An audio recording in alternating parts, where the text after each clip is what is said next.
آیت نمبر 71 71 یہاں سے تذکرہ ہو رہا ہے نوح علیہ السلام کے واقعے کا، اور اس کے بعد تذکرہ ہوگا موسیٰ علیہ السلام کا اور ہارون علیہ السلام کا۔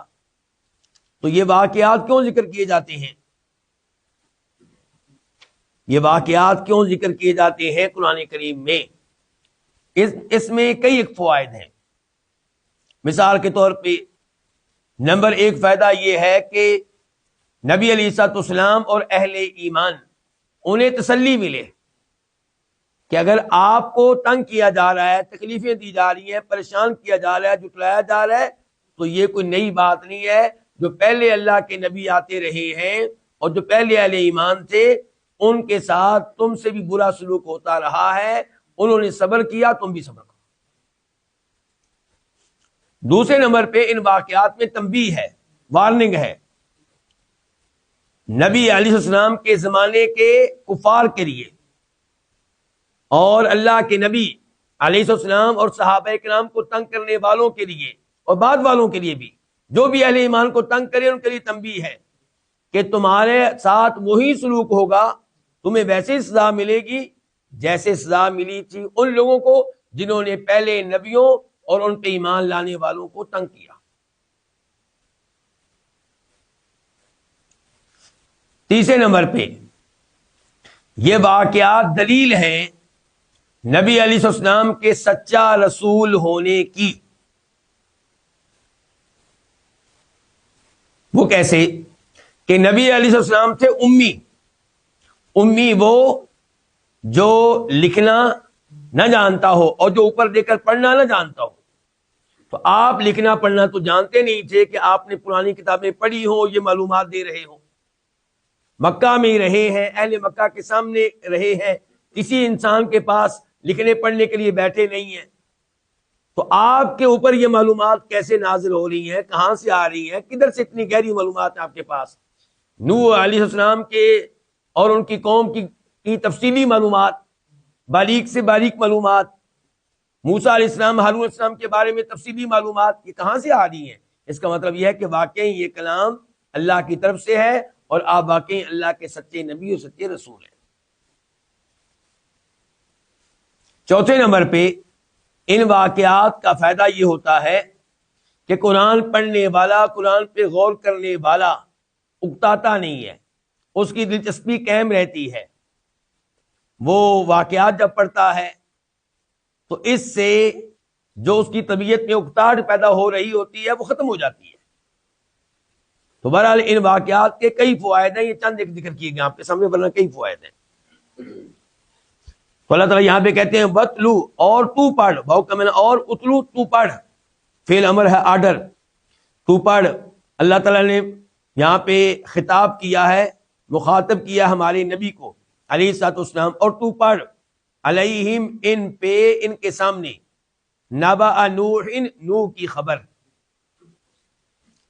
اذ قال، جب اس نے کہا،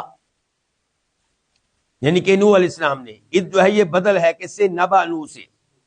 جب اس نے کہا لقومہ، اپنی قوم سے، یا قومی، اے میری قوم، اصل میں کیا تھا؟ یا قومی، میم کے بعد یا بھی ہے جس کا معنی ہے میری، اے میری قوم، یا کا معنی اے میری قوم، ان کان کبورا، اگر بھاری گزرا ہے، اگر بھاری گزرا ہے، علیکم، تم پہ، مقامی، میرا کھڑا ہونا، میرا کھڑا ہونا، مقامی کی یا کا مطلب میرا، مقام کھڑا ہونا، یا مقام کا ترجمہ کر لے ٹھہرنا، میرا ٹھہرنا، وتذکیری، اور میرا نصیحت کرنا، یا کا مطلب کیا؟ میرا تذکیر، نصیحت کرنا، اور میرا نصیحت کرنا بھی آیات اللہ، اللہ تعالیٰ کی آیتوں کے ساتھ۔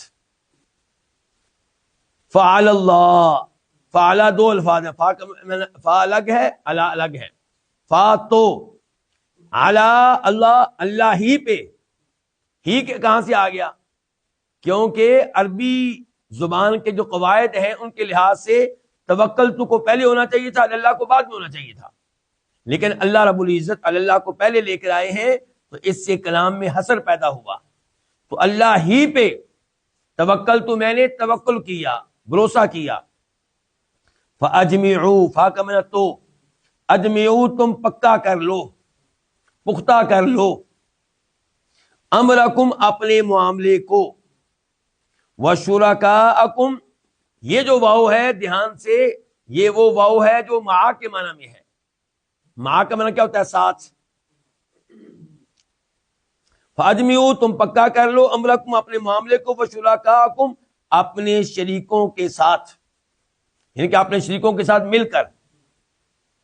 ثم پھر لا یکن نہ رہے، امرکم تمہارا معاملہ، امر معاملہ کم تمہارا، علیکم تم پہ، علا اور کم تم پہ نہ رہے تمہارا معاملہ، کیا نہ رہے؟ غمتن مخفی، مبہم پوشیدہ.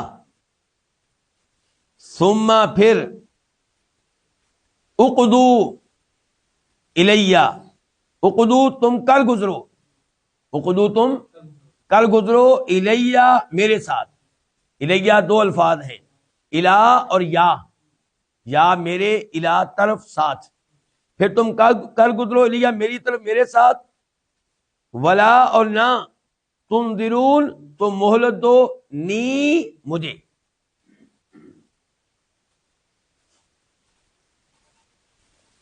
اللہ رب العزت یہاں پہ تذکرہ کر رہے ہیں نوح علیہ السلام کا، کہ انہوں نے اپنی قوم سے کہا کہ اے میری قوم، میں نے بڑی تبلیغ کی ہے، بہت تمہیں سمجھایا ہے، لیکن لگتا ہے کہ میرا تم میں رہنا اور میرا اللہ تعالیٰ کی آیتیں پڑھ پڑھ کر نصیحت کرنا، یہ تم پہ شاق گزرا ہے، تم کو برا لگتا ہے، تمہیں اچھا نہیں لگتا. تو ٹھیک ہے، اگر تم کو برا لگتا ہے تو میں تو یہ کام نہیں چھوڑوں گا، میں تبلیغ کرتا رہوں گا، میں نصیحت کرتا رہوں گا، شرک سے روکتا رہوں گا، توحید بیان کرتا رہوں گا. میں نے اللہ ہی پہ توکل کیا ہے، تم نے میرے خلاف جو سازشیں کرنی ہے کر لو. فَأَجْمِعُوا أَمْرَكُمْ اپنا معاملہ اکٹھا پکا کر لو، یعنی کہ مجھے قتل کرنے کے معاملے میں یا کسی اور طریقے سے نقصان پہنچانے کے معاملے میں جو تم سازش کرنا چاہتے ہو پکی کر لو. وَشُرَكَاءَكُمْ اور جن کو تم نے اللہ کا شریک بنا رکھا ان سے بھی مدد لے لو. تم بھی سارے اکٹھے ہو جاؤ اور اس معاملے میں مدد لے لو ان سے جن کو تم اللہ کا شریک سمجھتے ہو. وہ اللہ کا شریک ہے نہیں لیکن تم سمجھتے ہو، ان کو بھی ساتھ ملا لو. پھر تمہارا معاملہ تم پہ مخفی اور پوشیدہ نہیں رہنا چاہیے، کھلا رہے، واضح طور پہ جو کرنا کرو.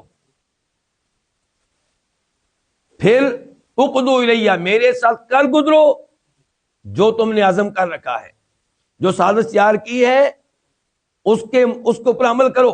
میرے ساتھ جو کرنا چاہتے کرو، قتل کرنے کی کوشش کرو، جو کرنا چاہتے کرو.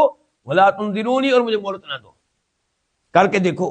یعنی کہ میرا اللہ پہ توکل ہے، جب تک میرا اللہ نہیں چاہے گا تو مجھے کسی قسم کا نقصان پہنچانے میں کامیاب نہیں ہو سکو گے.